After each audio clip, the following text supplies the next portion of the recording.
POP family. So excited to be here with you guys today. Today we have the lovely Rosanna Tello joining us. She's going to give us some amazing information on plant medicine, giving her story to us on how she found plant medicine and how plant medicine can be good for you guys. Does it fit? What can it fit for? And we'll get some really good information. As per usual, we'll start with our moment of gratitude. Do you want to kick us off, Rosanna? Sure. Um, so hello everyone. Thank you, Daudis, for this beautiful invite. And I am all the way from the jungle, Amazonian jungle, Peru.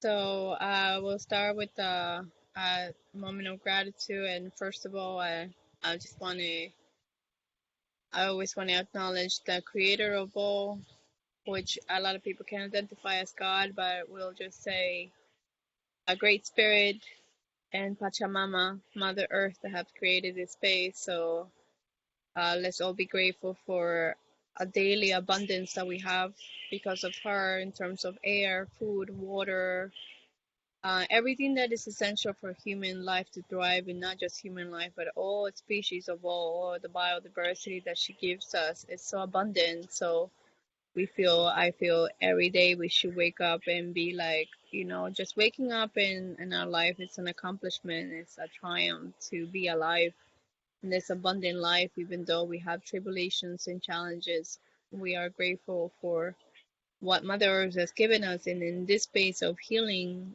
she's not just given us the essentials, but also things to go back into source, go back into happiness, go back into having a lot of love for each other, which is the sacred plants, which is the topic that we will be touching on today. So therefore, I am grateful to Pachamama. I am grateful to Great Spirits and to all the plant allies that work together in unity for us to be happy and have a successful experience in this lifetime. I hope, Pachamama. Yes, thank you for uh, talking about the basics that I think a lot of us take for granted, right? And Yeah. I think, holding that space of gratitude for our basics is what delineates someone who is happy, joyful, fulfilled, and someone who is not. So thank you for bringing that up. Mine is probably not as elevated, but my moment of gratitude is I got to spend some time with my bestie this weekend. I'm officially maid of honor, so wedding season is on. So I'm really excited to join her in her new, chapter of her life. I'm really excited to be brought into that, and in this really challenging times, things to look forward to are really amazing. So I have my little tea going, but I had to show off that I'm a maid of honor, y'all. That's So that's my moment beautiful. of gratitude. It's since I got back, cases have been going up with COVID, and I it heard. was such a shock, to get back and really not be still being able to be with friends and this and the other. So joining my friend this weekend was a true gift. So I'm super grateful for that. That's my moment of gratitude. And we'll waste no more time. Let's chat. Tell us a little bit about your journey. Like, how did you get here? Like, when did you say, plant medicine is where I'm going to dedicate my time? Well, I have a very interesting journey. I am native of Peru, so I'm born in Peru and I'm born in Lima, in the capital. My grandmother from my father's side is from the Andes, so she is Andean, and which is Quechua Inca, and but she migrated to the city of Lima for find a better life for her family at a very young age, and she moved there, and that's where she met my grandfather, which was her second husband. He was also from a different part of Peru.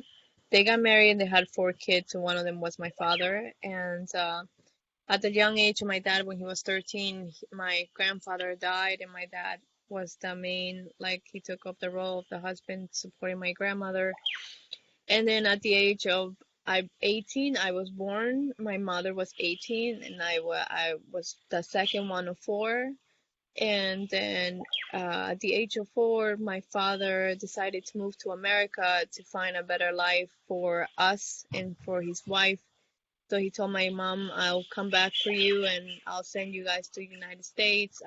Just wait for me. And my mom at that time, as soon as my dad left, she made a decision for herself that just wanted a different life and perhaps not with kids at that time. So she in layman's term abandoned us, the four of us, and we were really young. So that set off like what I have understand at this point in my life. It was my first initiation in terms of figuring out what is the path that I'm going to find out. Of course, at the young age of four, all I want is my mom or dad to be around me, Yeah, which that was neither a were first wow around. moment, right? Where the universe Yeah, is like shakes yeah. you up a little bit, right?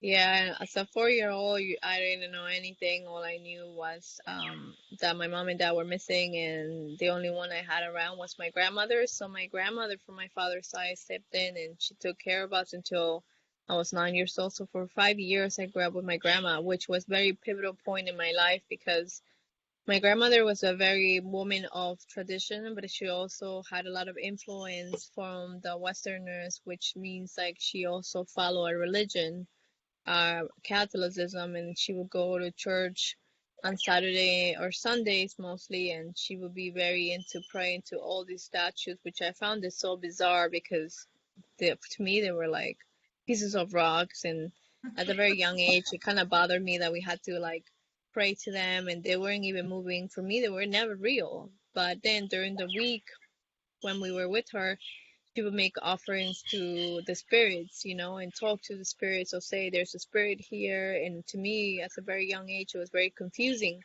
because grandma is talking to the spirits, but then grandma is worshiping this god that condemns the spirits. So it was like in my little head, I'm like trying to make sense of what's happening, and it wasn't really resonating.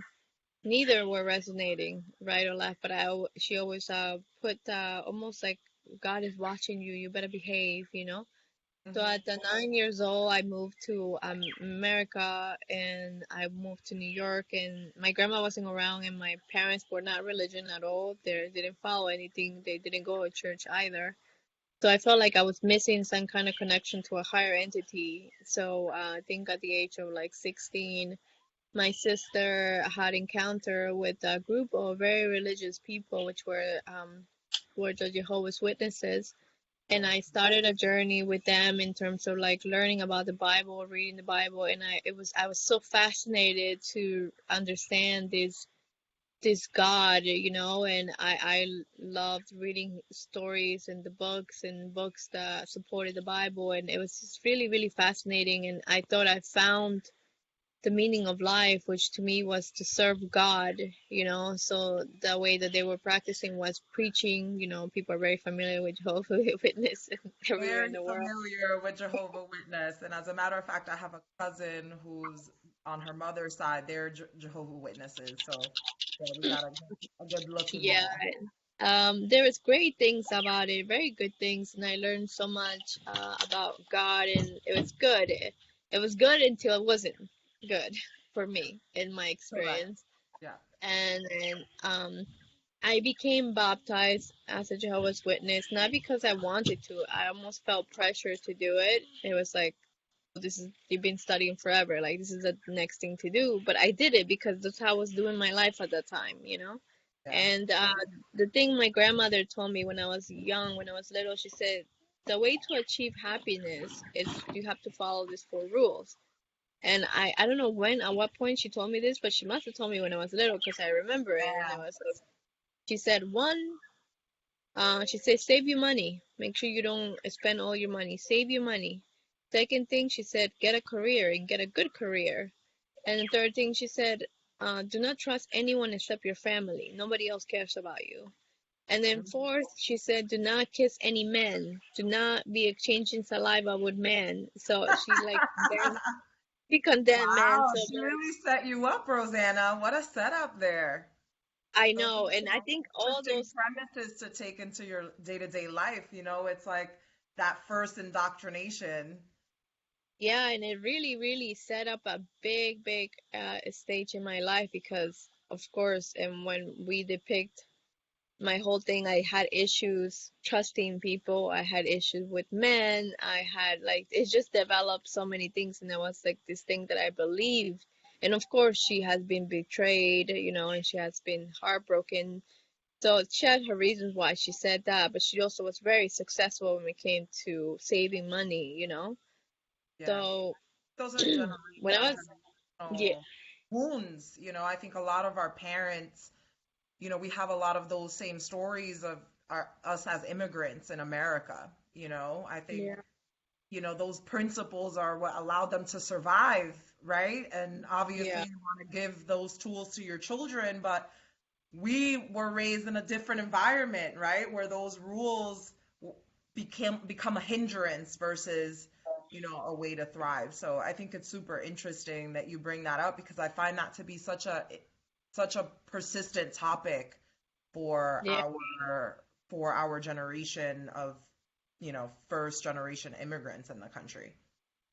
Yeah, and I think that set up a precedent in order for me to focus. So even though I was studying the Bible, I, I, I have seen my parents and my grandmother struggle with money financially. So I focused on my career and becoming like the best that I could be, have the career. So I just strive to be successful, and everything else just I blocked it. And I knew there was this subtle energy that was following me, of Hmm. sadness, of deep questioning, or deep, it was very subtle that it was following me, but I was moving so fast in my career. I was moving, getting involved with like Jehovah's Witnesses and trying to fit in a group. And I was kept myself busy that this subtle energy couldn't catch up to me. And Hmm. then I got my career. I was very successful working as an MRI specialist in New York City, and I had it all. I was 24, and I had a group of Jehovah's Witnesses that, they was quote unquote supporting me. I had a great family. I had a nice car. I bought my You first had the car. But checklist, right? You had the checklist everybody gives you, right? Like this is your checklist, go. yeah, but this subtle energy caught up to me. It caught up to me very, very fast. And it was already catching up to me when I was in my teenage year because I saw these behaviors that started showing up. One of the best behaviors were almost self-sabotaging myself or punishing myself for things that I wasn't even aware, that I didn't even understand why I was doing those things. I just knew that I needed to be punished because I behaved some way. And then I had developed an eating disorder in the midst of that as well. And I wouldn't eat, or I would overeat, or I wouldn't eat for like 4 days, or I will overeat for one day. It was just such a mix of everything that it really put an imbalance in my emotional state, that I can see the sadness creeping in, but I kept it so quietly. And I think also my family at that time, and as Latinos, Peruvian or indigenous people, sometimes the health, when it comes to the health in the mind, they really cannot understand, or they don't even want to deal with it, or they rather pretend that it's not there, that in order for them to not face it. So even though I felt like it was moments where it was so obvious that I was struggling, my dad and my family wouldn't want to face it because then they will be like, it's not real, Yeah. you And know? sometimes I want to say like, well, yes, I think sometimes they just want to ignore it, like it'll just go away. You know what I mean? Like, Yeah. I think that's one, but two, it's like fish in water, right? Like they don't know that they're in water, right? And I feel like that's almost the same thing with that lack of education on what mental health is and what the mind is even supposed to do, right? I don't think they really understand and like who we are outside of the mind. They don't realize that we are separate from the mind. So it's hard, I think, for because of their lack of understanding of those concepts, I think it's very difficult for our families and a lot of families, to really understand where they need to take action in mental health. Yeah. So I saw it like my behaviors were getting intense, and then in the midst of that, I had gotten into a very toxic relationship with an older man in that congregation, which I felt forced to be in it. And I'm okay talking about it right now, but like I felt forced to be in this relationship. I also forced myself as a another form of punishment, even though I didn't love this man, I didn't care for this man, and it was a 2 years of a very painful relationship, and I felt like I was in jail, but uh, it was creeping in, and this massive force of energy just completely at the age of 24 took over my whole body.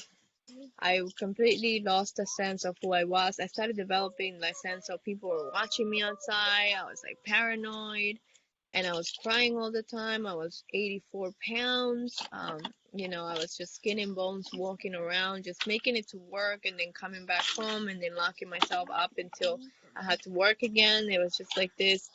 I remember I had called my father and I said, Dad, I said, I need your help. I think I lost it.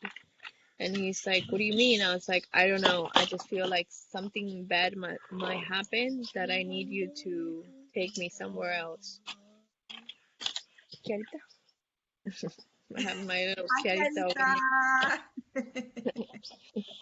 here.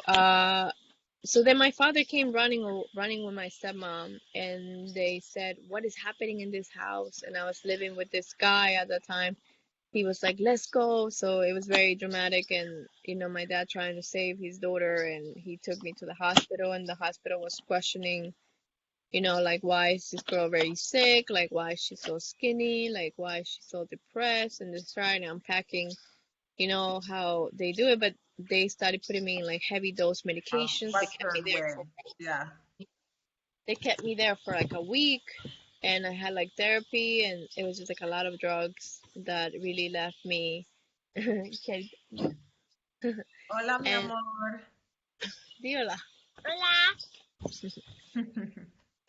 So that left me really like it. The medication didn't help me. It just made me even more disconnected to what I was experiencing.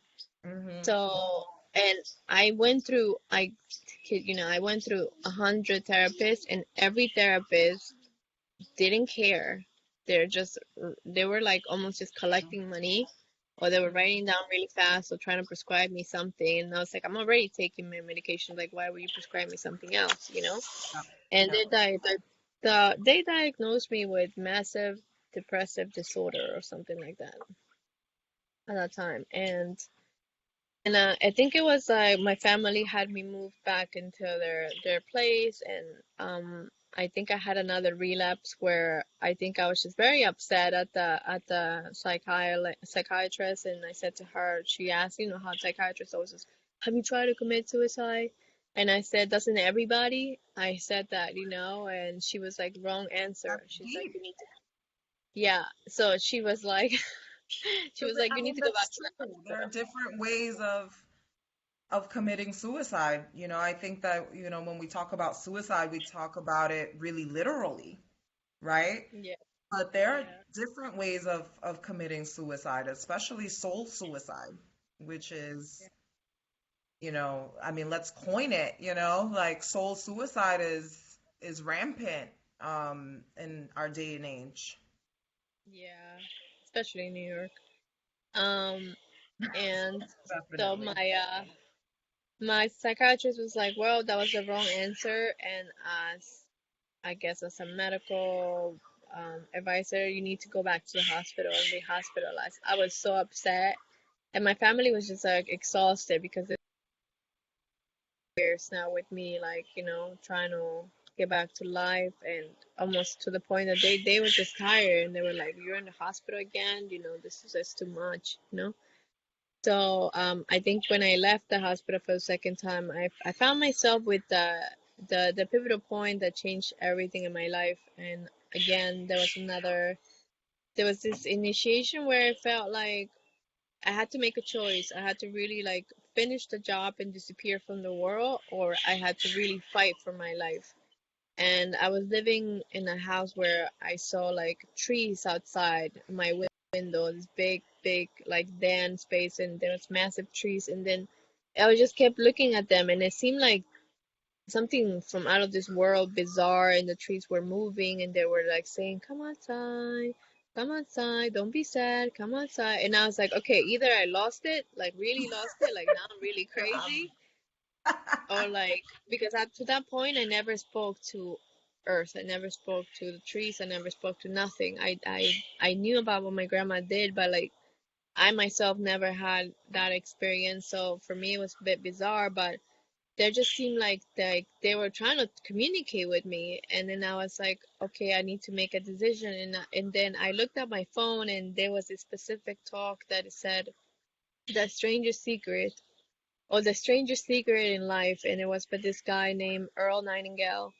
and it was a 25-minute talk. And I was like, oh, I said to myself, oh, this is stupid, like this is not, this is just. And then It I always felt sounds like, when you're in those moments, you know? yeah, it just yeah, and it just randomly popped up in my phone, and I was like, you know what, I'm gonna listen to it. I have nothing going on right now, so I'm just gonna listen to it. So it's like 25 minutes, and that something in what he said clicked in my brain, that I felt like I rose up from the dead, and I said, I am never gonna be locked up any more Sundays again ever, and I'm gonna find myself in nature, but I didn't know what I was going to do in nature. So I looked up hiking, activity of walking in the woods. I called up my friend and I said, let's go into the woods and let's go hike. And she's like, what is hiking? I was like, I don't know. I think you just walk in the woods or something. We'll figure it out. And she's like, okay. And then I started this journey of communing with nature every Sunday, like religiously. I actually got kicked out of Jehovah's Witness, so all that happened while I was very depressed. My sister is a Jehovah's Witness, so she stopped talking to me. There was so much that happened Yeah. that they just challenges, but I picked up myself up, and of course with the support of my brothers and my father, my family was there for me, and I found myself hiking every Sunday, and it wasn't just for me, because it created a whole community of people that needed support. And at first it started with me and a friend, and then it was 5 friends, and then it was 10 friends, and then it was 20. And then at one point I remember looking back, and there was like 50 people hiking with me. And I was like, holy cow, this was like a whole movement for wellness, for mental health, and connecting to earth. And then at that time I started talking to Mother Nature, and Mother Nature started talking to me, and she became my therapist. I stopped my medications. I stopped going to my psychiatrist. I made that decision. I'm not suggesting that people that are listening to do the same thing, but I feel like we are our own healers, so you can talk You to your have to doctor, use and your you can make your, intuition. yeah. Yeah. And These I are decided that for myself. And it worked for me. For me, it was like I felt very supportive. And then in the midst of my 2 years relationship of hiking with nature, she said to me, you need to go back home. Go back home, and you need to connect to your ancestors. You need to go figure out who are you, and why are you here, you know? And she said there is this magical plant that I have heard it before in Brazil, but I never really understood it. And she said her name is ayahuasca. And I was like, oh no. I was like, and I looked it up online. I saw there was shamans, and my religion mind program was condemning that. It was already like, no, you're gonna go sit with the devil, like how dare you. And I sat with it, I thought about it, but I still made the decision to go. I didn't tell my family because I didn't want them to worry, like what is she doing, yeah. because they were Heads really up. close. Yeah. And I went to Peru. I went to the Sacred Valley. I found a couple that they were serving this medicine, and I went in there. In my first experience, I believe I must have been 25. Yeah, and it just blew my mind. It was just an experience that was out of this world, but I was also fighting and resisting, and I wanted to control the experience, which actually made it worse because I felt the next day super exhausted. When I first drink the brew, it's very, I guess like mud kind of sour, I don't even know how to describe the taste, but I think about Jägermeister, guys. I know this is like a crazy thing to associate it with, but I think of kind of like that medicine, syrupy type of situation. It's like thick, you know. I think of that. yeah, it's just like that medicine is basically this medicine is two plants combined together. It's one is leaves, chacruna, and then the other one is the vine of a plant of a tree that is two of them combined together make up this experience known as ayahuasca, you know? One has the DMT, which is the leaves, and then chacruna, and then we have the ayahuasca vine, which is this is the they say it's the soul of the dead, uh, or like bringing like the rebirth of life, you know, in the spiritual experience. And um, up to that point, I didn't really like educate myself too much on it. I just went trusting spirit telling me what to do, or you know, and it just had so many reactions in my body. That point, I was very shocked.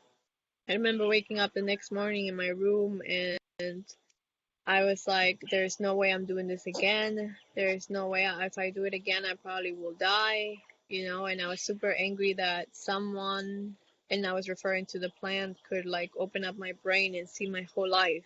I felt like, I don't know, I just felt very angry and upset. Yeah. Yeah, And I that's was like, it's yeah. so intimate. I think that you know, we struggle with intimacy in our Yeah, and I society. think that was my issue. I Hmm. was like, I didn't want nobody to see my dark shadows, and I was trying to hide from them, but this plant was able to bring it out, and it bothered me. So, I remember there was the shaman said to me, "We have a second ceremony," and I said, "No, I got what I needed. I don't want to do it again." He's like, "Okay, just so you know, like, you know, this is a process," and I was like, "I don't care. I don't want to do it again." So it took me about a year to integrate what had happened in one night, you know, um, just how this plant operated in my body. And I didn't really tell my family either. I kept it kind of by myself, and I went back to New York and I kept living my life. But it kept like this notional, like you need to go back to really understand this process. So I was like, I sat with that thought, and then I was like, you know what, I'm going back. So the second time I went back, and this time I went back in surrendering more. Like, if I need to vomit, I need to puke, I will puke. If I need to cry, I will cry. It's like whatever it needs me to do, I'm here for it.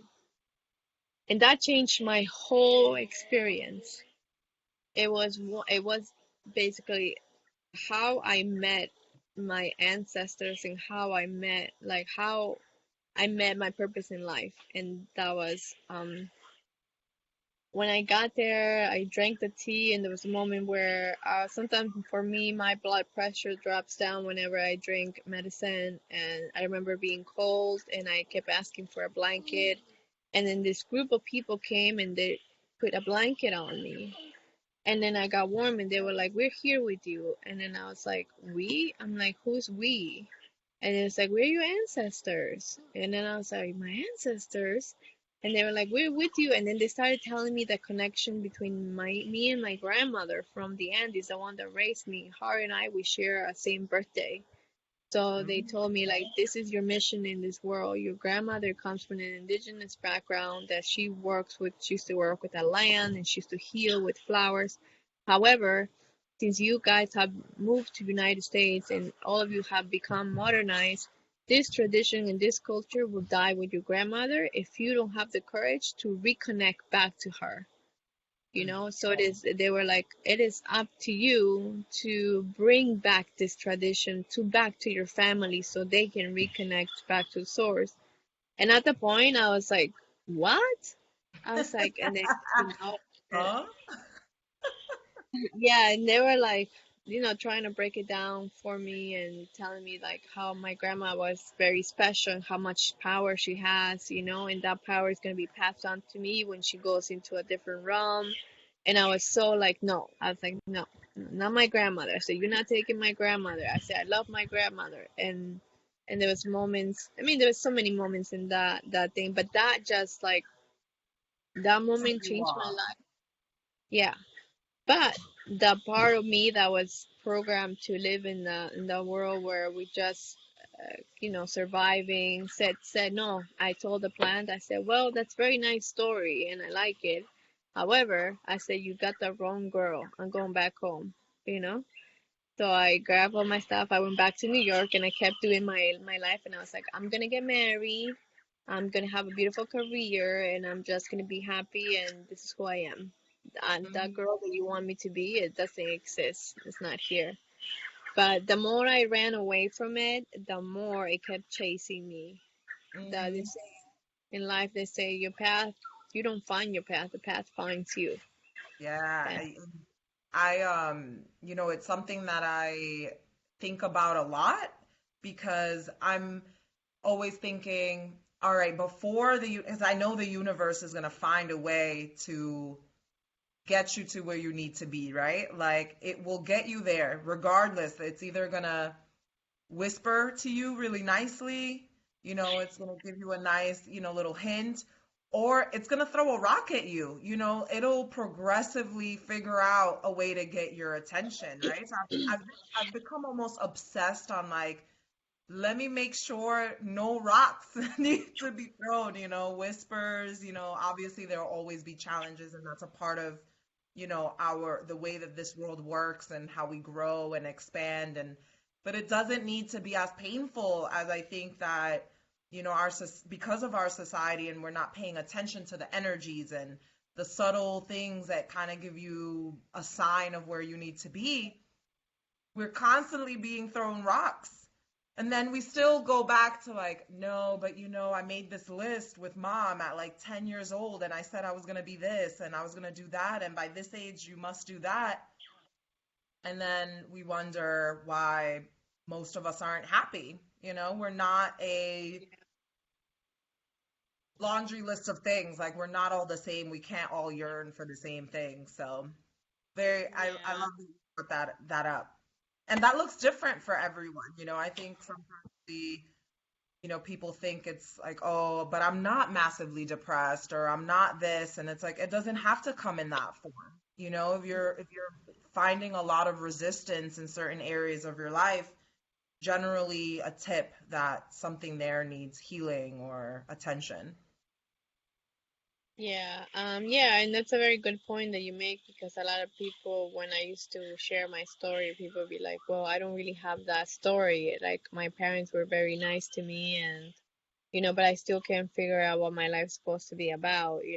I feel like you don't need to have that kind of traumatic experience, but I think we all, at some level, have experienced some sort of trauma, even if it's just our parents speaking to us like really loud, and that set off like, oh my God, now I'm introvert. Like, I don't do certain things because I don't want to get screamed at. And it's just all these like little things that we can examine ourselves, and try to figure out what is it that we're here to do. And usually I tell people, in order to find your passion is something that you love to do for free, something that you wouldn't charge anyone. What would you like to be doing? And that's really what is your gift to the world. And sometimes your traumatic experiences are the way that you are going to heal others. It's like it's almost like life is an initiation of different experiences, and those initiations are basically your tools to support the world you Correct. know so And I mean, yeah. everyone has them. I wanted to bring out because I think it's an interesting concept that just being birthed is our biggest trauma. So for people that are like, no, but everything's perfect, I'm perfect, it's like, but none of us are. Like, even just by just the process of being birthed, we have trauma. It's actually said to be our biggest piece of trauma, which is, I think, a super interesting concept. So yeah, but after I came back to the States, I just find, like you're saying, the universe, Mother Earth, she will find a way for you almost there is no way. It's almost you were cornered. Up to that point that I decided to come and live, because currently I live in the Inca Shipiba Center in the jungle of Peru, serving the plant, and and which is the craziest thing, because I was making an excuse. I was like, well, I have to pay my house, or I have bills, or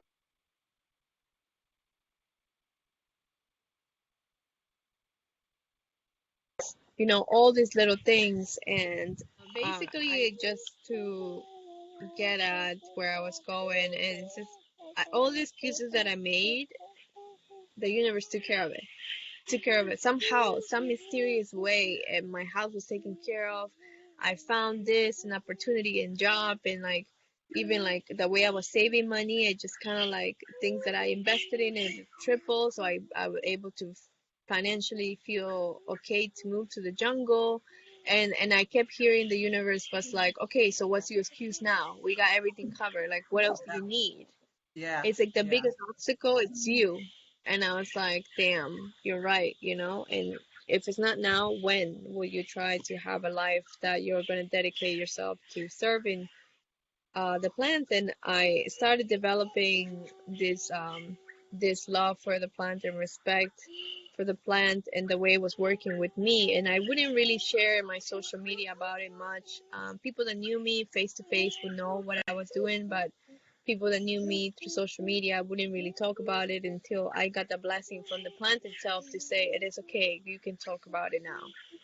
And I did, and it really like set me to a path where right now I am holding space for other people. I am doing something like, I wouldn't say it's not really an apprenticeship, because there is in indigenous cultures there is no such thing as a school to learn how to be who you are. It's honestly, you have to go through it.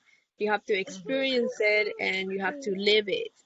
So there's no books on how to work with energies or spirits or plants for them. Yes. For them, it's You learning have to through the become it. generations. Yeah.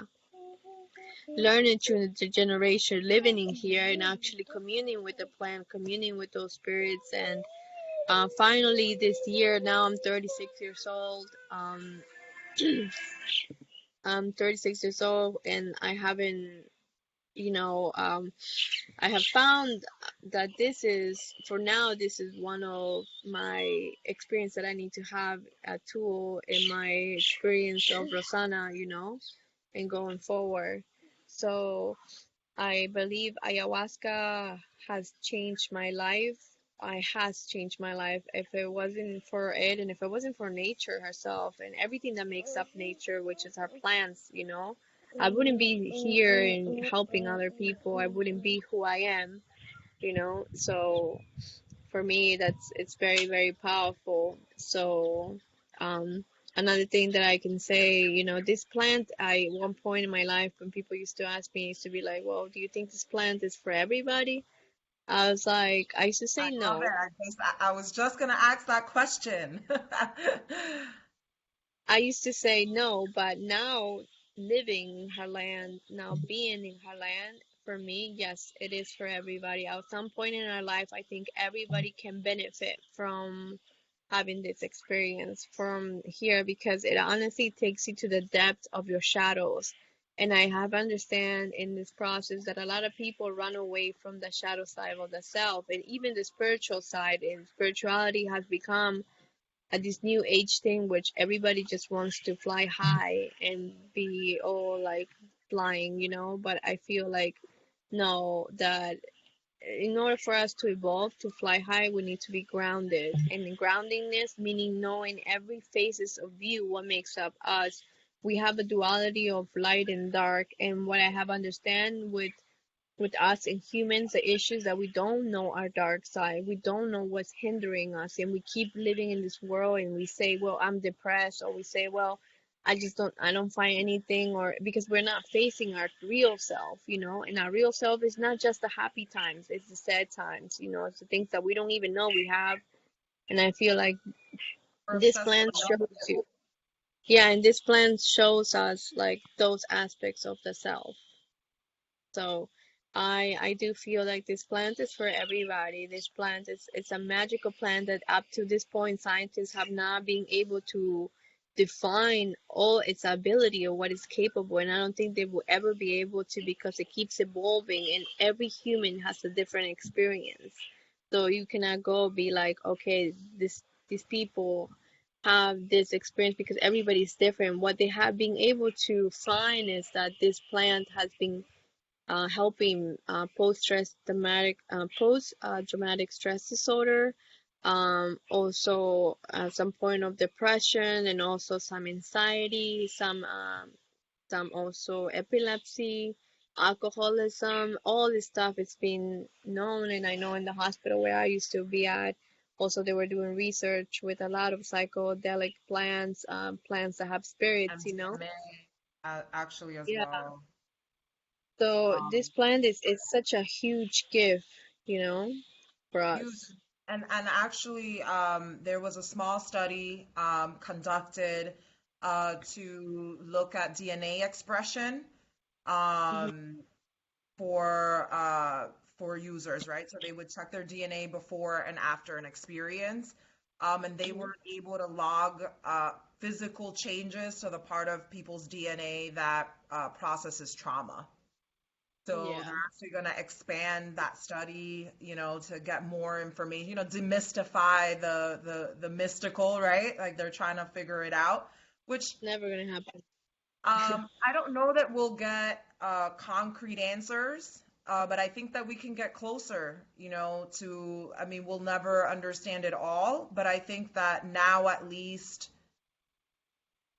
our our thinkers, our scientists, they're taking the concept of God and spirituality and accepting it as something that's true, like something that they don't Yeah, understand, and at least they're going down that road, which I think yeah, is a super exciting time that we're in. They're like, this stuff is working, like we just don't understand it. Where before it was just like, this isn't true because we don't yeah, have an answer for it, right? So I'm glad at yeah, least we're getting those changes. yeah. So for me, the last couple 5 years with Iowa, I've been on this path for like 11 years now, and for the past 5 years, I've been in this training mode of learning how to support others, because it's like, okay, heal yourself, but then help others to heal themselves. It's a whole change. It's a web of interconnection, you know, and how to go back to source, how to go back to the essence of happiness, especially nowadays. So right now I'm in the process of learning more about these plants, but actually not learning from far away, but learning in its homeland, and also navigating the space of curanderismo, where this beautiful family here that I live with in Inca Shipiba, they're really honing onto removing energies. And when people of the modern world, you know, listening, and they be like, what are you talking about? You know, what is this? There is a different world out there that is parallel to our world, that lives inside our world, that is all energy.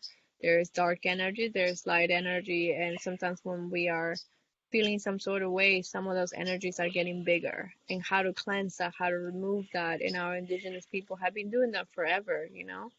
They have this innate connection to source and to energy. So I am understanding how to navigate those realms, those spaces, you know, going into different dimensions, and supporting the people that are coming here looking for a purpose in life, or healing, or just releasing, or just connecting. There's different reasons why people come to the jungle of Peru and they come here. They have different stories, different walks of life. You know, there we have doctors, pilots, engineers, we have nurses, we have people, mom, dad, sister, simplest thing to the most things, you know, they're looking for. And that honestly, like the modern world, it's not giving them.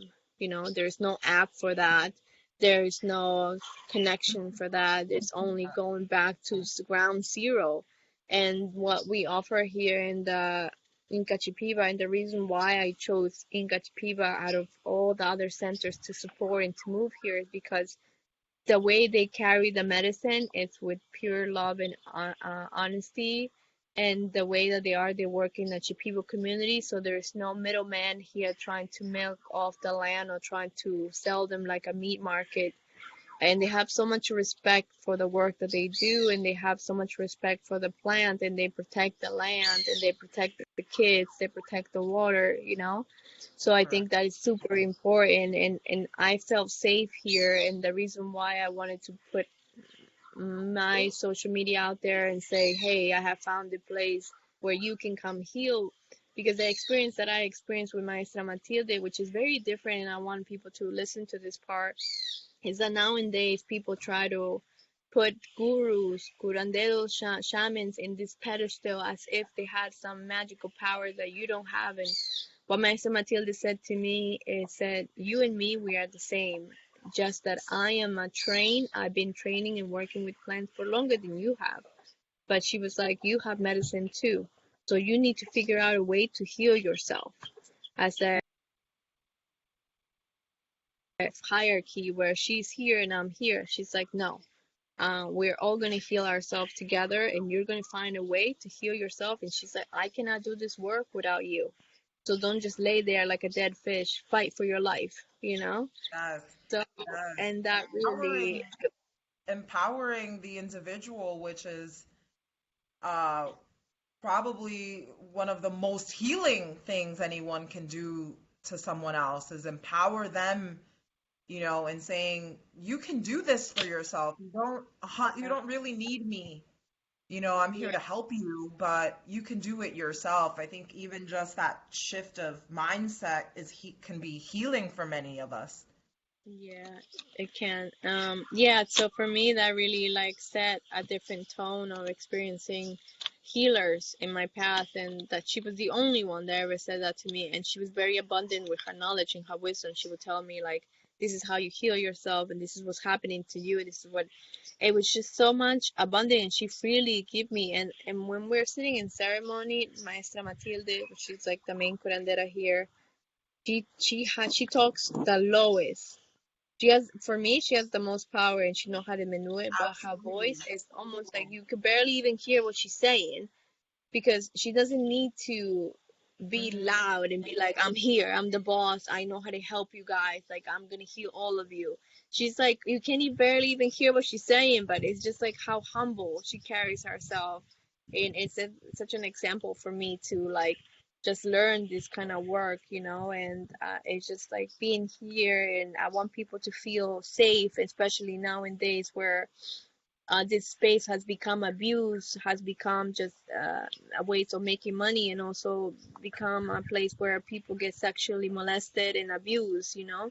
And we need to have centers like Inca Shipiba where they're actually working with respect, integrity, and a lot of love for the individuals that are seeking help, you know, and provide them that not just like that presence of having them experience a moment of enlightenment, but a whole entire thing where you feel abundance of love, and this is like a family welcoming you back home, you know.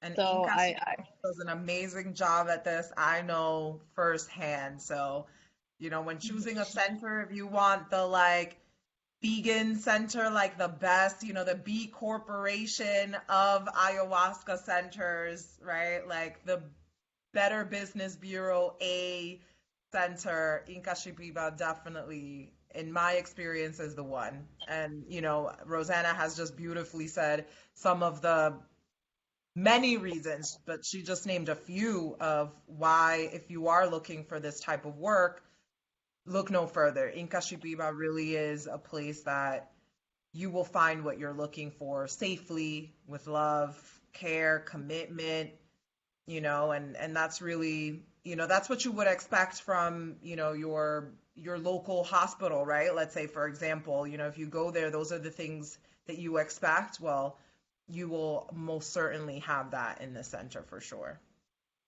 yeah. So it's a very powerful experience that people come here to get, and we will support you. But also, we will support you, but we also encourage you to walk your own darkness. You know, we're not gonna sugarcoat this process because it's an intense process. It's a very sacred process as well, but you know, we can do it if you're willing to walk through it for yourself first, you know. So coming to the jungle and changing my life. I think right now this is where I'm meant to be, and I'm supporting Inca Shipiba. I'm supporting Mother Earth, and I'm supporting the plants to connect back to Source. You know, there's different experience that you can feel when you're in this plant. Of course, you can look it up, but like I could not really say like the physicality is like, yes, you might feel some type, see some visualizations, or you might feel nauseous, you might purge, but honestly, there's more that goes into that process that it cannot be explained in human words. And honestly, you have to live it yourself. And for each person, she has a prescribed experience. So it's all unique and tailored that the plant, the mystery of this works, you know. And Maestra Matilde has these intentional icaros, which are basically music sounds that come out of her throat and her their songs that are intentional. They're aimed to heal or to remove or to bring something, and they work in conjunction with the plant to really provide you that healing or that remove of that energy. So it's a very, very mystical experience, but it's magic, you know. Like somebody said to me, it's magic. The Magic. whole experience is magic. It is, and magic is beautiful, you know, magic is wonderful, and it's another tool for us to use, you know, I think is, you know, I want to bring that up to our viewers, you know, if you're looking to expand yourself in some way or understand life slightly different or, you know, whatever it is, and you're committed, you know, and respect the process, right? This isn't just, oh, I want to go for an experience, you know what I mean? Like that's not what this is, you know. If you're, yes, you want an experience, but sacred, right? You have to, you know, you have to consider this a sacred process because it is. You know, so if you're looking for something like that, this is the place to go. Yeah. Wow, Rosanna, your time has been amazing. There's so much to say, I think, on the topic. Yeah. You know, so we might even need to do this again.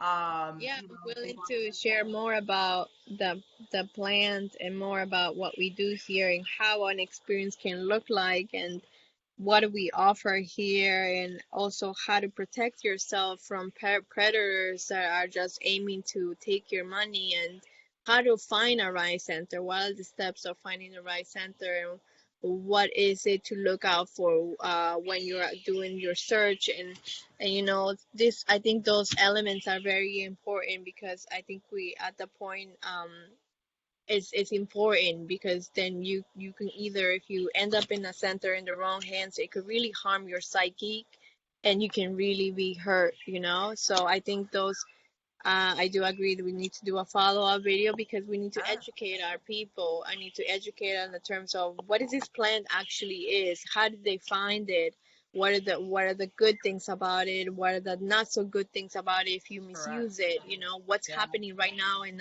different parts of the world, and how can we work to protect it, how can we work to spread it in all integrity. I think it's important to talk about that too. yeah, absolutely. And as we see it more and more hitting, you know, mainstream, and we're seeing, you know, people having sessions in warehouses and, you know, and our Yeah. back doors. So, yeah, we'll definitely have a follow-up. You know, thank you for your time today, Rosanna. This was amazing. You know, give viewers, you know, a story of how do we get here and what does a calling sometimes look like, right? Like when you're feeling certain things, what does that really mean for us? So, Yeah. plug, please catch Rosanna on hers. I'm gonna link her on the in the bottom here. I'll put her information down there and DM her, send her, you know, any questions. And if you guys are looking to have an experience, you know, reach out to her. She will get you all the information that you need and guide you. And obviously, we have an English speaker there. I know that's a huge question I get every time I talk about the center. So, Yeah. till next time, guys. Rosanna, thank you so much. Send my hello and love to the family. I miss them so much. Yes. I will, Dowdies. We miss you too. We miss you too. Uh, we look forward to seeing you again somewhere, sometime. Yes, and it will happen. I love you so much. Bye, Kiarita. Get